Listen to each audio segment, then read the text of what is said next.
안녕하세요, 테티카입니다. 오늘은 오랜만에 라리가를 다뤄볼 텐데요. 최근에 리그에서 좋은 모습을 보여주고 있는 시메오네 감독의 전술에 대해 분석하겠습니다. 카디즈와의 경기였는데요. 라인업은 5-3-2로 나왔습니다. 하지만 실질적인 패스맵을 보시면 다음과 같습니다. 공격 시에는 백스리 외에 매우 높게 올라갔기에 다음과 같은 패스맵이 나타났고, 에르모소도 굉장히 공격적으로 전진해서 패스웍에 가담했죠. 좀 더 자세한 패스웍을 보시면 다음과 같습니다. 이를 통해 이번 경기에서는 많은 XG 오픈 플레이를 만들어낼 수 있었고, 가장 많은 패스 콤비네이션은 코키가 그리즈만에게 보낸 볼로 그리즈만이 이날 자주 내려와 갈고리 역할로 공격진에게 볼을 연결했음을 알 수 있죠. 인게임 장면을 볼까요? 카디즈의 4-4-2 수비에 대항해 다음처럼 대부분 빌드업 상황에서 센터서클까지 최종 수비 라인이 올라가고 3-2-5의 공격적인 대형을 만드는 것을 볼 수 있습니다. 특히 윙백은 터치라인에 서고요. 공격 지역으로 더 올라갔을 때는 데파울까지 공격적으로 올라가 3-1-6 포지셔닝을 만들고, 사실상 스토퍼들도 공격적으로 올라간 1-3-6 포지셔닝에 가깝다 볼 수 있겠습니다. 또한 특히 터치라인 부근에 윙백을 배치시켜 넓은 폭의 공격을 운영하는 만큼 다음처럼 센터백 혹은 킥력이 좋은 데파울과 같은 미드필더가 한 번에 전환하는 킥을 자주 시도하기도 했죠.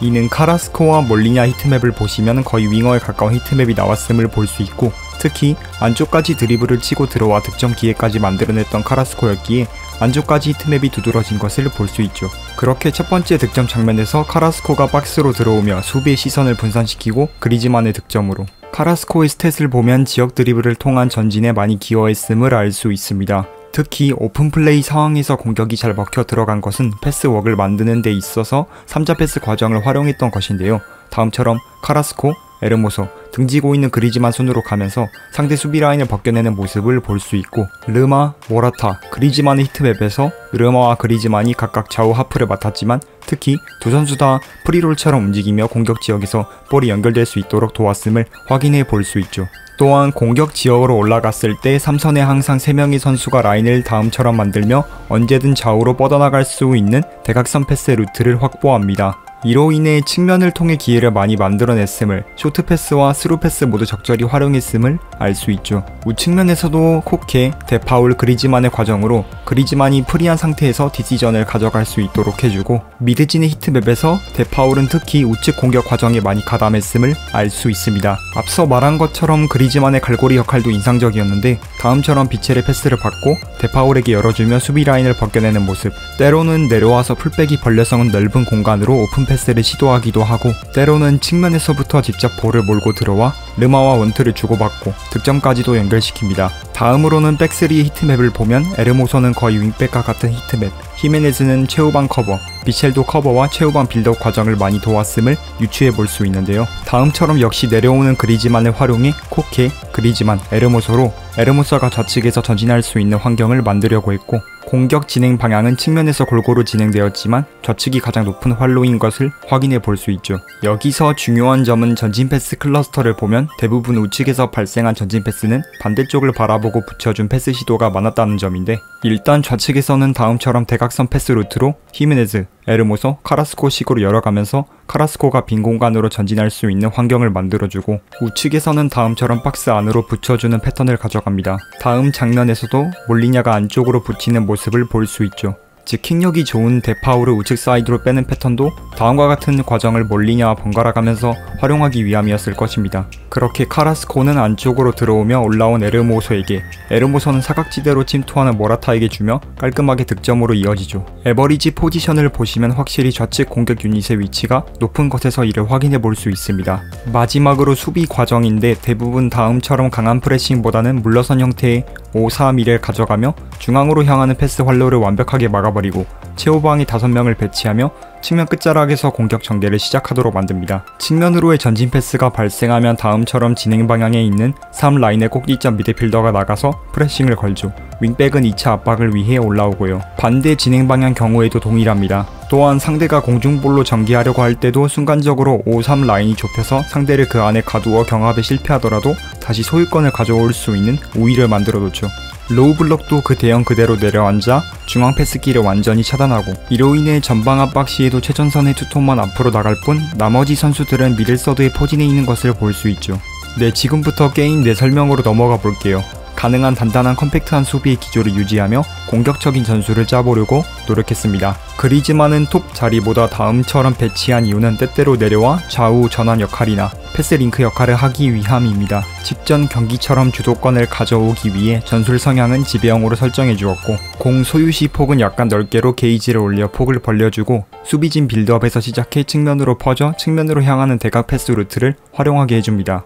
전환 시에는 재정비로 컴팩트한 미드, 로우 블록을 만들도록, 역습 과정을 통해 너무 천천히 전개하기보다 빠르게 기회를 노리도록 해줍니다. 골키퍼는 페이스 조절만 넣어주죠. 소유권 없을 때는 최전선만 압박 나가도록 기준선 한 칸 올리고, 수비 라인은 내려앉아 앞서 실축의 과정을 실행해줍니다. 트랩은 밖으로 유도해 수비 간격을 컴팩트하게 좁혀 질식 수비의 패턴을 보여주죠. 이제 개인 지침을 살펴보면 골키퍼는 기본 골키퍼에 따로 지침이 없고, 에르모소는 처음에는 비대칭성을 위해 풀백에 배치했는데, 그렇게 배치하니 히메네스와 에르모소 사이에 공백이 너무 커지고 5, 3이 수비 과정이 안되더군요. 그래서 차라리 전진성을 조금 포기하더라도 왓센백으로 줬습니다.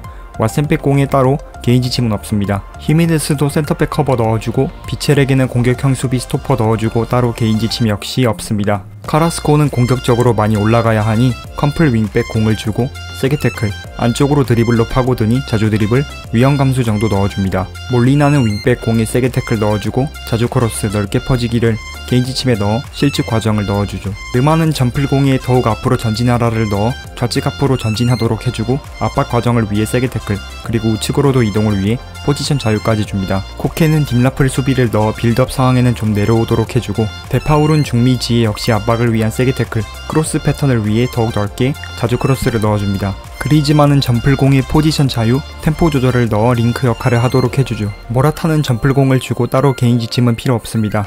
에르모소가 공격적으로 전진해서 골까지 넣는 장면.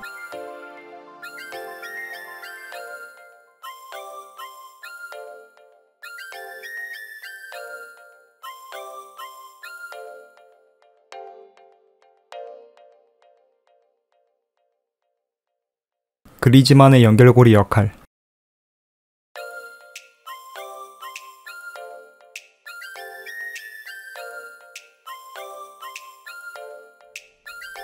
방향 전환의 모습.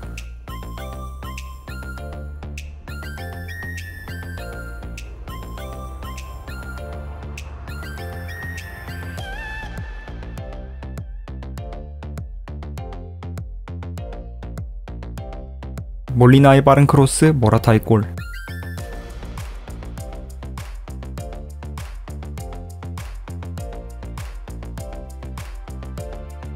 카라스코의 터치라인 기점 역할.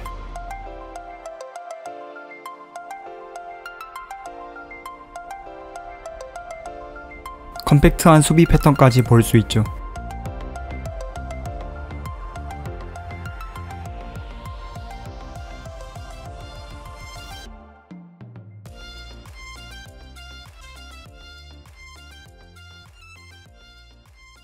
어느 정도 원하는 패스 맵도 나왔고, 카라스코도 잘 전진하는 것을 확인했고, 수비 과정에서도 단 2개의 유효 슈팅만을 허용한 탄탄한 컴팩트 수비 패턴을 볼 수 있었습니다. 네, 이렇게 전술 분석과 게임 내 전술 설정까지 해봤습니다.